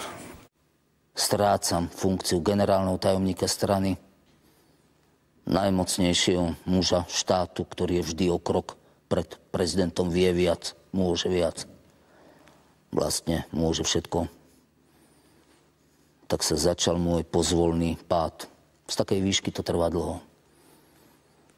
Už nie som generálny tajomník strany, muž na vládnutie, ale len prezident štátu, muž na ukazovanie. Hlavně neočekávaný byl ten 78-79, ta změna zdravotního stavu. To se tam kumulovalo a opět jsme To jsme nikdo nepředpokládali a tehdy s Husákem už nebyla řeč o té věci. Dohodnout se s ním, protože to nešlo ho sesazovat.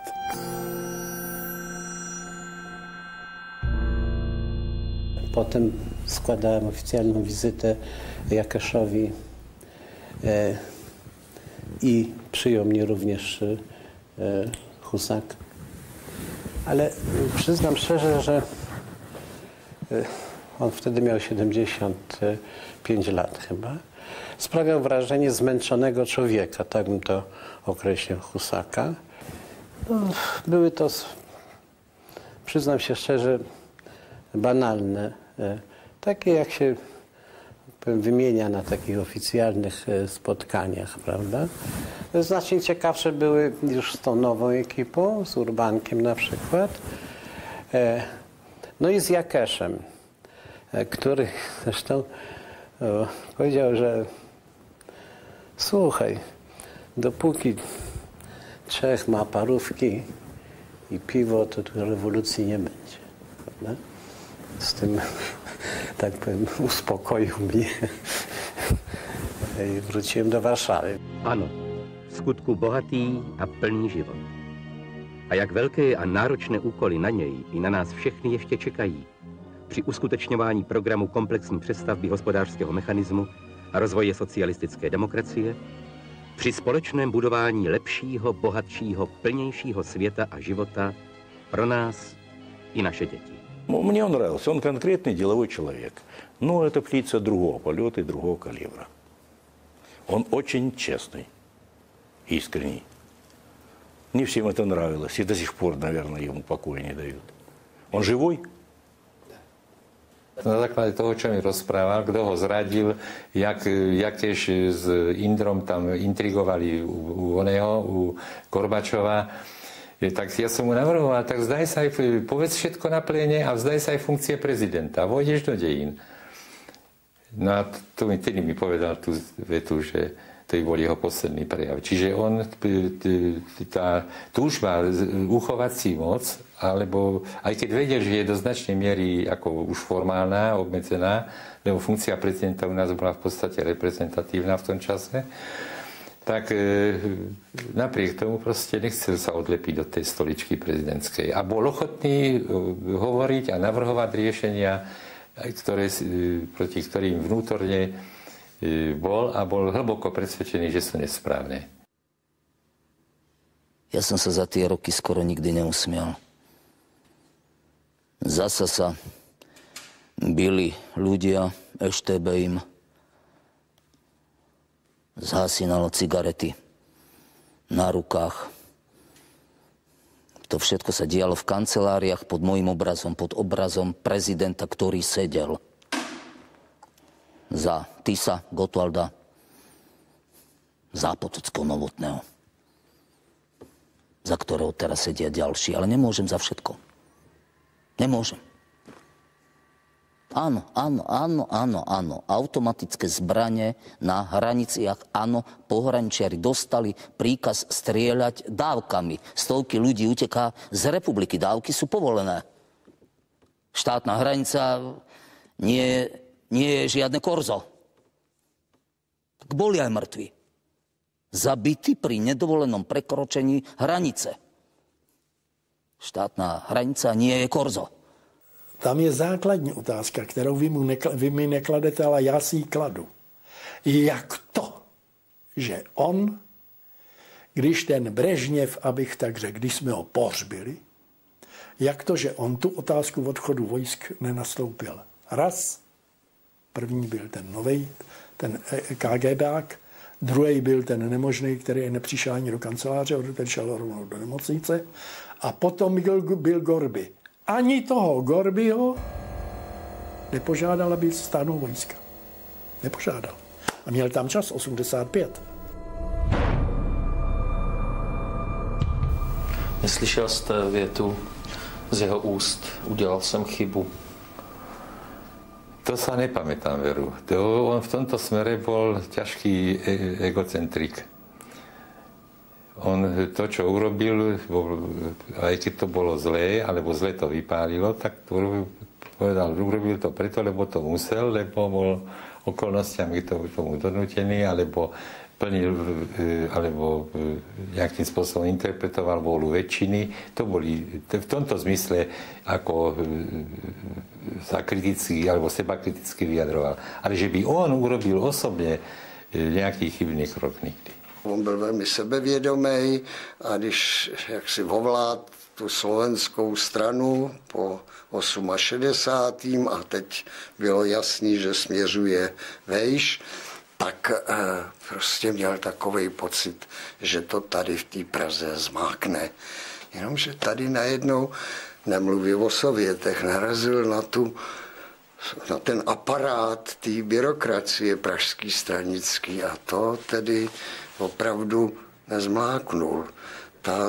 Ta byrokracie ho nepřeválcovala úplně, ale držela ho teda velmi nakrátko.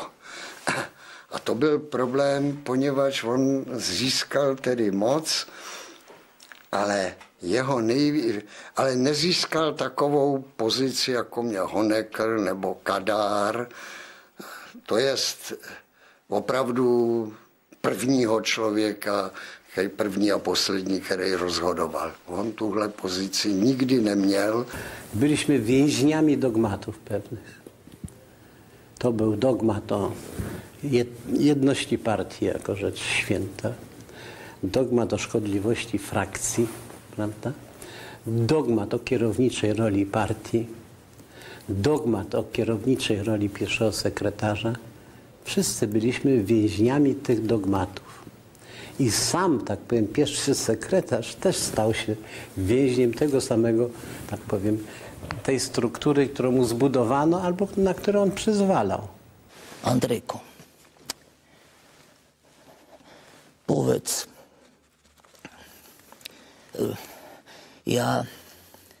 ja som nepatril k radikálnemu krídlu, ktoré sa chystalo utopiť november v krvi. Rozumieš, ja som nepatril už vôbec nikam.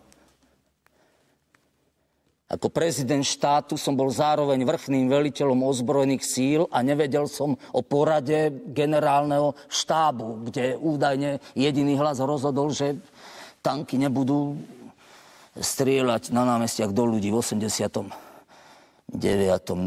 Zostal som tu na náhrade sám. Celkom sám. Bez informácií. Čo mohli mi zatajili. Všeličo som pochopil až z novín.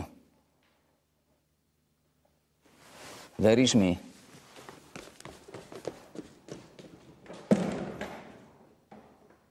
Toto je teda dobre ponižujúce. Ulica ma donútila abdikovať. To je ponižujúce odstúpiť práve na deň ľudských práv. V roce teda to 88, když jsem odcházel, tak jsem ještě zašel za Gustou na hrad a vzpomínám si, bylo to krátký a tak dále, on něco vykládal.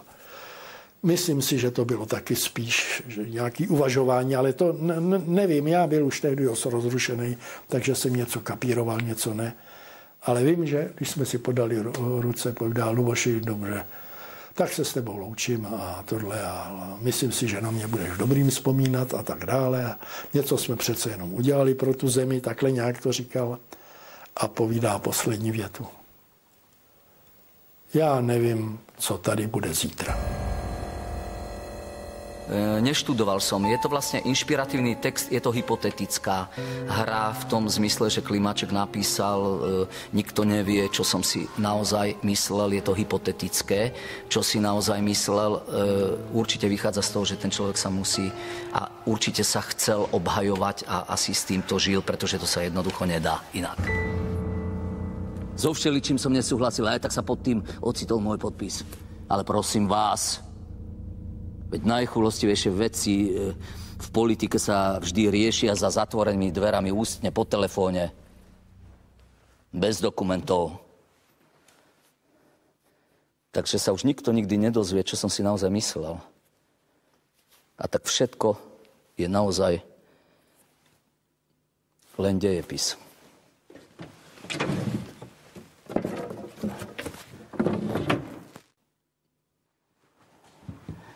A ja som mŕtvý štátnik, po ktorom ostali len prejavy.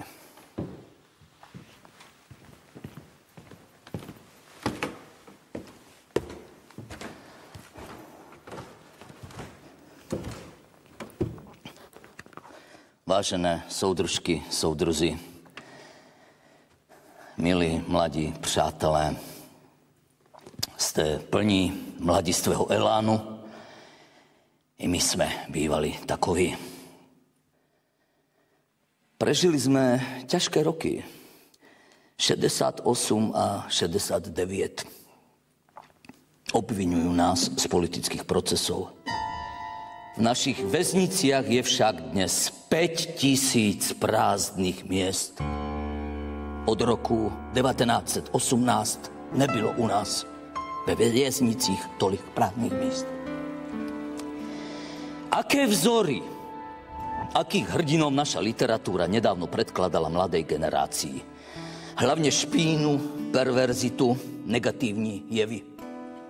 Mne osobne je ľahostajné, ak má niekto záľubu vrtať sa v sexuálnych perverzitách, ale nemôže mi byť lhostejné, jestli sa takáto vec za štátne prostredky masovo propaguje a odvádza mladých, čistých ľudí od normální spoločenské angažovanosti na periférii všelijakých západních hippies.